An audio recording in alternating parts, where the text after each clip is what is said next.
Bagong biyak na buko, ang sarap nito, Nes fruit na buko, why not? Coconut, Buko masarap, made with real fruit juice, Nes fruit na buko, why not? Coconut, buko masustansya, rich in vitamin C, Nes fruit na buko, why not?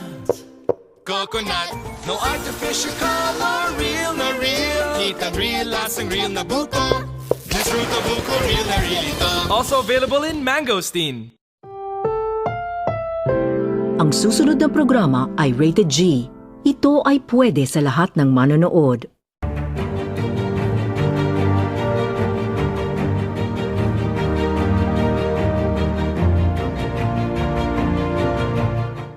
Hello and welcome to the Amadora's Explorer News. My name is Nicolette Amadora, your news anchor.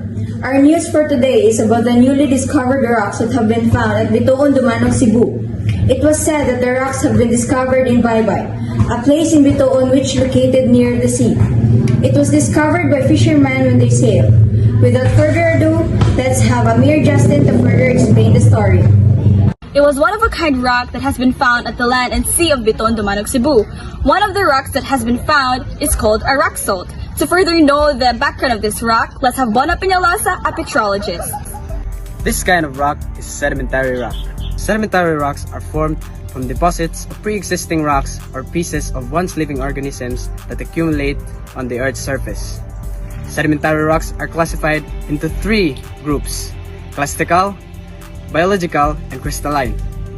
The discovered rock is called rock salt, which is an example of crystalline sedimentary rock.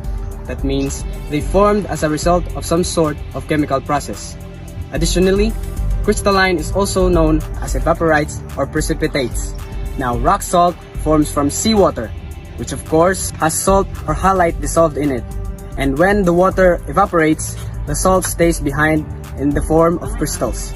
Those crystals are the rock salt. Therefore, it is called an evaporite. This is also why it's called crystalline, because crystals of salt that were left behind after evaporation occurred.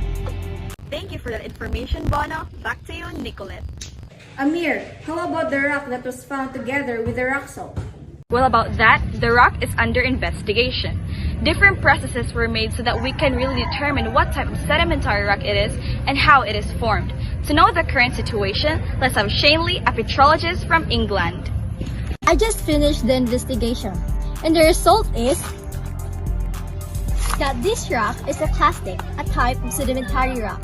Clastic sedimentary rocks are composed of pieces and pre-existing rocks, grains, and cements that are glued together. A perfect example for this is conglomerate rock. A conglomerate is composed to all different sized sediments or classes compacted and cemented together. So you'll have big cobbles, pebbles, and maybe even boulders compacted with small sand silt and clay.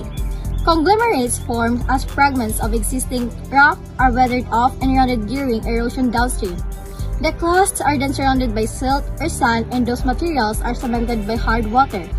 Clastic sediments are mostly deposited in a wide range of environments, including from melting glaciers, slope failures, rivers both fast and slow flowing, lakes, deltas, and ocean environment shallow and deep.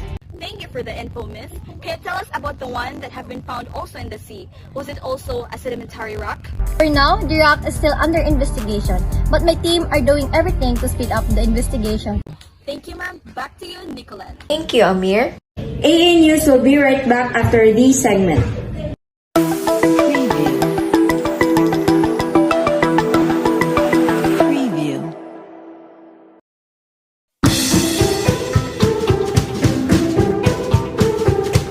Did you know sedimentary rocks made up about 3/4 of all the rocks on the Earth's surface?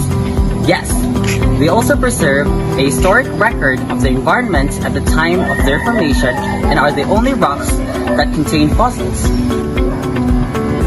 Sedimentary rocks are most often formed with the pieces of chunks of all the rocks. These pieces come in various sizes and are referred to clasts. Sedimentary rocks can be made mineral, crystals, and even organic material, such as bones, skeletons, shells, or even plants.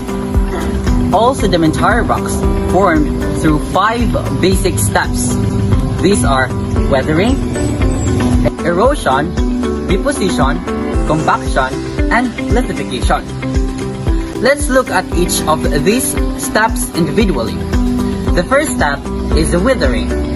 This is the breaking apart of larger rocks into smaller pieces that can eventually reform into sedimentary rocks.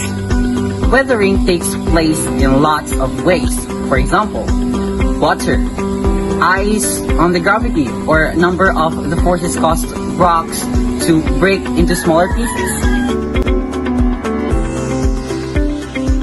Again, there are a lot of ways that such as wind, water, ice, or ground. These two steps, weathering and erosion, often takes place at the same time. The next step is erosion. Erosion is the movement or transportation of the pieces or classes. The third process in forming a sedimentary rock is deposition. Each rock that's moving or being transported must come to a stop. This happens in deposition. This is where clasts or pieces of rocks come to rest on a surface. For example, this can happen in the riverbed at the bottom of the rock slide, or where the river lets out into the ocean. Anytime a rock comes to rest or settles in a surface, it's known as deposition. Over the years, as more and more rocks or clasts deposited, as we get the fourth step, which is compaction. As this layer pile up, the rock underneath become compacted closer and closer together. This removes a lot of the space that between these pieces of rock, and this is done as more and more weight layered on top of the rocks. This brings us to our fifth and final step, which is lithification.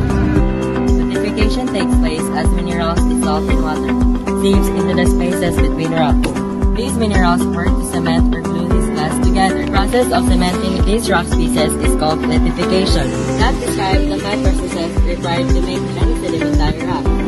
Again, those are weathering, erosion, deposition, compaction, and lithification.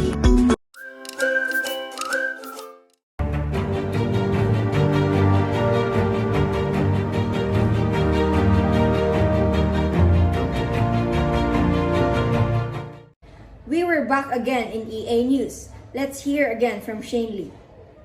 The result just came in and we found out that this rock sample is also an example of a sedimentary rock, a bioclastic rock called coquina. Bioclastic, by the way, form from compacted organic material or organic matter. Coquina is a perfect example of this because you'll notice this rock is made of compacted shells.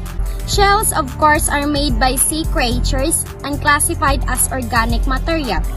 Coquina was formed when sea level was lower, shells and sand were exposed to rain.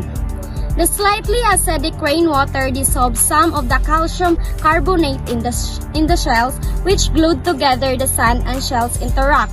If you look closely at the rock, you can see many of the individual shells and sand cemented together. That is all. Back to you, Nicolette. Thank you, Amir. That is the Madora's Explorer News for this Monday. Thanks for watching and have a great day.